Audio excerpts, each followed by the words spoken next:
Congressional candidate for the 3rd Congressional District, Michael Guest, spoke with Republican women in Meridian about what his plans are if he becomes elected as congressman for Mississippi, and addressed any concerns that Republican women had for Meridian and Lauderdale County. I think that we need to see that we elect good conservative leaders on behalf of the state of Mississippi, but that we need to work across the aisle to see that issues that affect Mississippi are not just conservative issues, not just liberal issues, but they are issues that both parties take seriously, and that we work to see that we have things that get accomplished. Guest says he already has plans in the making if he becomes elected. If elected, I will seek to govern with conservative principles. One of the first votes that will be taken in the next Congress will be who will be elected as the next Speaker of the House.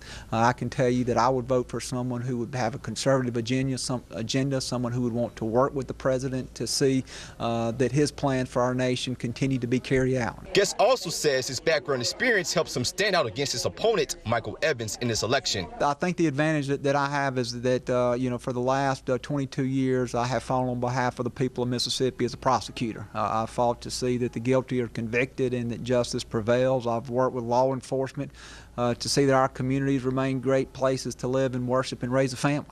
And so I believe that is an advantage that sets me aside from my opponent. According to Guest, although political parties have different views, it's important to have teamwork across party lines to ensure important matters are addressed. Mississippi is a state with a small congressional delegation. Unlike several other larger states, Mississippi has 4 delegates in Congress, 4 members of Congress.